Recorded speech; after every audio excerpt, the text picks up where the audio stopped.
with Alex. Yeah, good. We had a good session, long day, a battle. Yeah, tired. Yeah. Emotionally draining. Yeah, it's very super intense.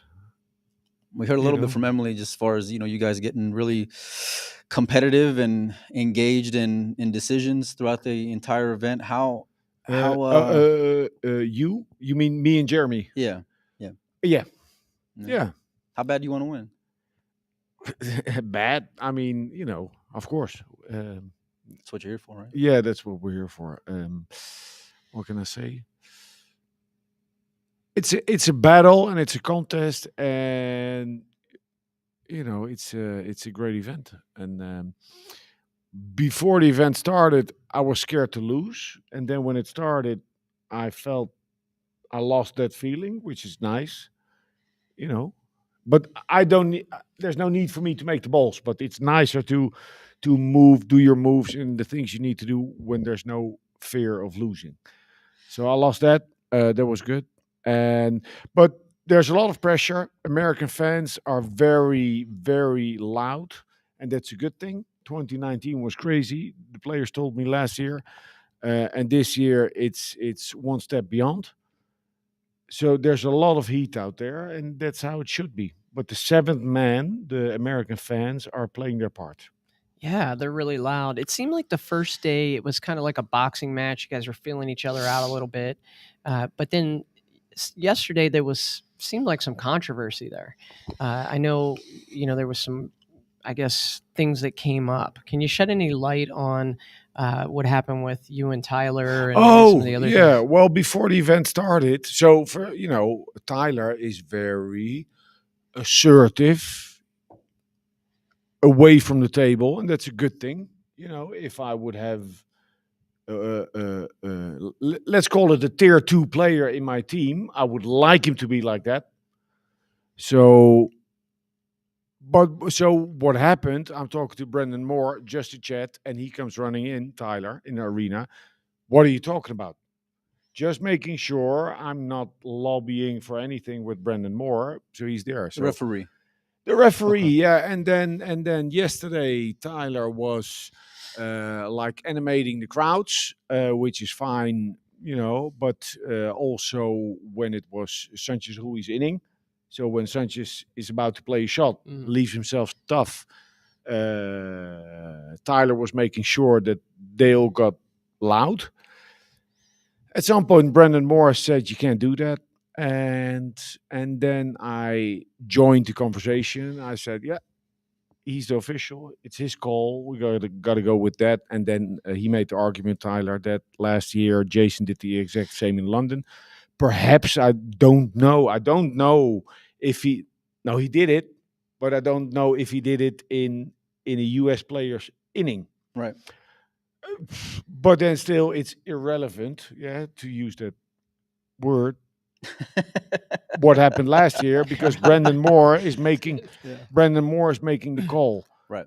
And then Tyler, put his chest forward, said, "I'll bet you 10,000 that Jason did that." And I what said, was your response? "Well, I'll play you one pocket for 10,000." I'm not a gambling man, but so therefore, I'll only wager that money in one pocket. You like your chances then? With him playing one Yeah. pocket, yeah, he's got no shot. I like Next weekend, folks, tune in. Yeah. There's going to be a He's big playing one John pocket. Moore. He's a 10-ball player, yeah.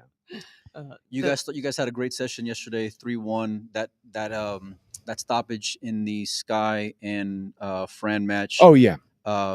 You guys really had a chance to put your foot on their throat, and I don't want to say Fran let him off the hook, but it was volatile at the end. Well, It was tough. Mosconi Cup. Yeah. And this is new style. So there's many veterans back home being keyboard warriors, like back in the day, blah, blah, blah. But this is different. That's what Albin tells me and Jason tells me. The US fans now are different from what they were. So there's a lot of pressure out there. And what happened in that match, Fran is playing good. He's up 2-0, plays a nice kick save on the 6. Woodward, my guy, sometimes they say he got lucky, but I think he played the straight back with the speed to get lucky. Yeah. And from there, he had 2 breaks, open position. He got a shot. that's what Woodward does. Yeah, Right. he's Yeah. like Bull Run Skyler. He gets things going. He creates luck. So that's what. And then all of a sudden, the crowd gets noisy. They had enough drinks in. Yeah, end of the session. And then Sanchez is sitting there like getting hits, and then it's tough. And then he misplayed that position, but he's human. Talking about the crowd getting noisy, the match with Shane and Sky versus Josh and Jason today, this Mhm. place went bananas. And it was a whitewash. Josh missed some balls. Jason didn't play his best. Mhm. And then Jason had to come back and play Yeah. singles after that. What did World's you phenomenal. say to him in between those matches? Well, I'm happy today. I had to do some coaching because also Albin with Earl, didn't start out well. Like 2-0 down, right? And if I'm not mistaken. Might have been Yeah, but just Yeah. but the thing is, if you're a little like, if there's a little doubt, and then that's what happened with Albin. He broke and he had a long shot, cue ball near to the rail, and he had to slow roll the one in. You can miss that shot by half a diamond, which he did, and then you're feeling so, and then all of a sudden he didn't get position. He ran into the 9 in his next chance. So that was tough. That will feed, the seed of doubt that he had in that moment. But luckily he recovered. I watched online the picture of the 5 ball that Earl chose to not play to the side pocket. So I hope Team USA takes a real good look at that tonight, because everyone was surprised. We didn't get a chance to ask Jeremy about that, but that was an interesting looked like it choice. Yeah, was he too straight on that ball? Is that what was Well, your opinion of that? I'm not playing to the corner, and I don't think anyone That's what we would first have. said, yeah. I mean, It looked like he had enough to get through the ball, go off the rail, and then end up with a decent shot on the. yeah, Yeah. yeah. It looked to me like it was a misjudgment from his side. But then Jason, they lost. Tough, yeah. Jason hasn't been as flawless as he was. He's playing good, but it doesn't Not to his look. standard, It doesn't yeah, look right. as effortless as maybe last year. It's an away match, even though he lives in the States. I think there might be, there's pressure. There's just a lot of pressure out there, and yeah, but he showed good mental strength. How did you like seeing Earl on 3 out of the first 4 when you first saw the lineups for the day? Or did you at all? Well, I was surprised. I thought Tyler might have gotten a second match today. Yeah, I don't know. I don't know what they have seen in Earl, bless you, in the practice room. But 3 matches is a lot for anyone. I don't know. Especially Maybe, when you're up there in age. What's that? Age, yeah. Yeah. If it works, it's great. Yeah. Because then it fires the crowds really up. But it's tough. So what happened? It was a battle, and in the end, Jason held himself together well. He was helped by good positions after the break. Yeah, especially at the end. But it's 9 ball. That's the nice thing about it. It's so unpredictable. So it could have been that Jason breaks dry, Oscar gets an open shot, then breaks. Right. Boom, and then he's up 4-2. Yeah. Anything could have happened, and then the roof would really have come down 7-7 after the session. Yeah. So you have a lead going into tomorrow, and we're expecting the Americans to come out with their firepower, right? Right. From the top. First, we're playing the fans doubles pick, right? And Earl cannot play, and Jason cannot play. Who do you think Europe's pick's going to be for that? I don't know. Who's going to be Josh's partners are the big question. Well, yeah, Josh and then Albin or Sanchez, I think, but could be, as far as I'm concerned, could be anyone. Because it's the Mosconi Cup, and as good, maybe Josh is going to watch this, as good as he was yesterday. Right. Today it was a little less in the end of the session. It's okay. It's a fight. It's not. Right. Nobody's cruising towards the finish line. I think you said it best the first day. If you were down 3-1 going to 11, would you be nervous? Right. And you guys have shown that you're playing the long game, and it's persevered and paid off. It seems like, at least up until this point. At 8-6, you got to like your spot.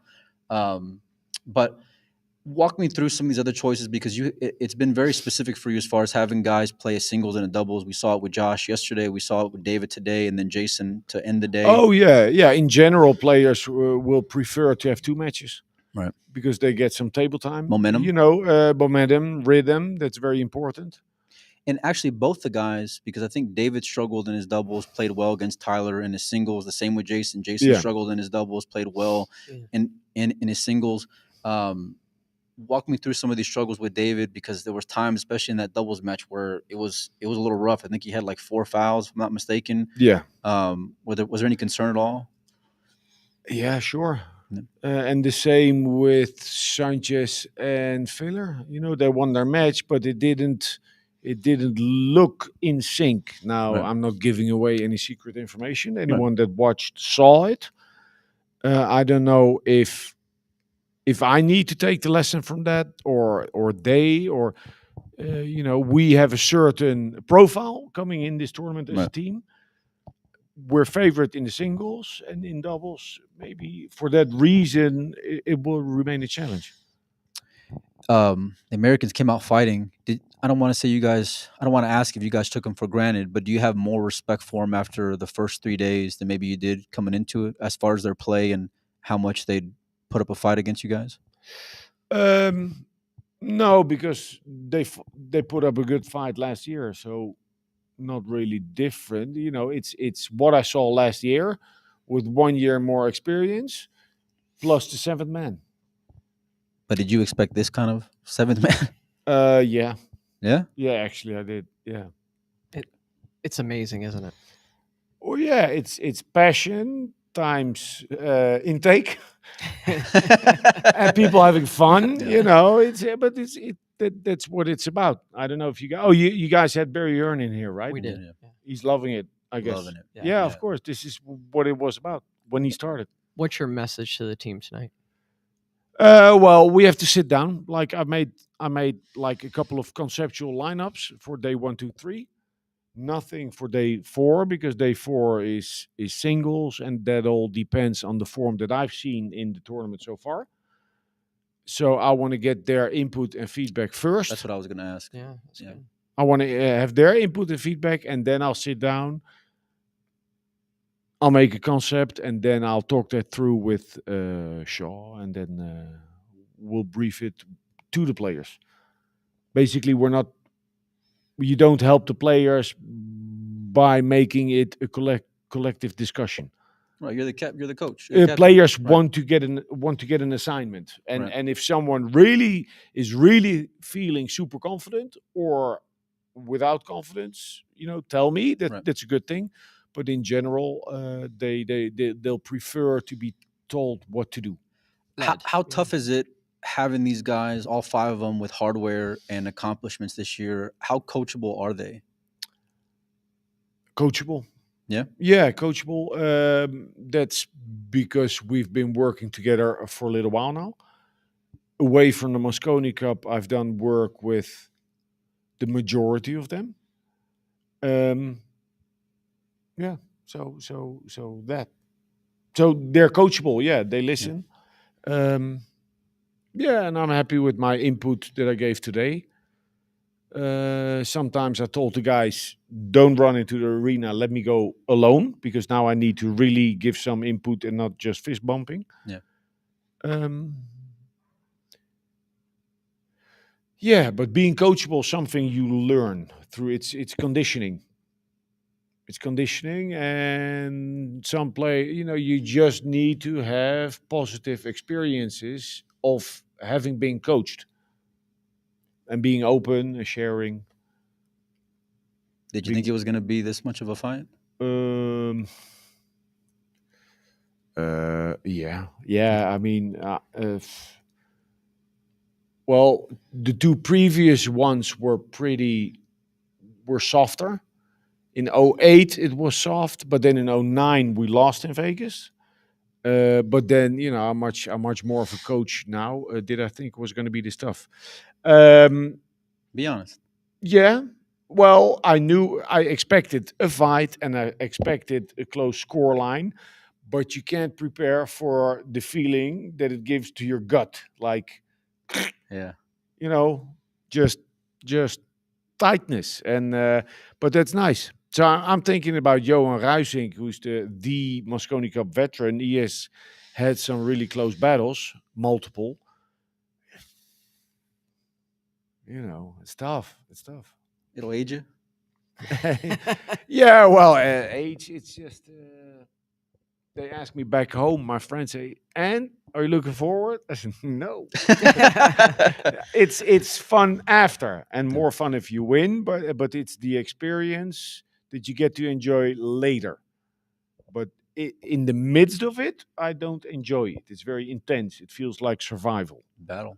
Well, yeah, battle, and I don't need to make balls, but I'm just checking on players. Like I watch players the whole year through. I'm looking for little things. Just keep trying to keep Yeah. everything in check, and then it's like a skip rope in the schoolyard where you have to like time your entry. Mhm. So you see something, and then you still need to make a decision if it's going to be something you address now, later, or leave it. It's not always good to address everything. Right. Yeah. So that's the hard part, I think. Well, Alex, we know you have other commitments, and we really appreciate you taking the time to stop in and chat with us. Tomorrow, you're going to be raising the Mosconi Cup? Yeah, we wanna. We're favorites. We have a lead. So yeah, yeah. Let's go. Well, Good, best of luck. Okay, good luck, thank you. Alex. Okay. Thanks for stopping by.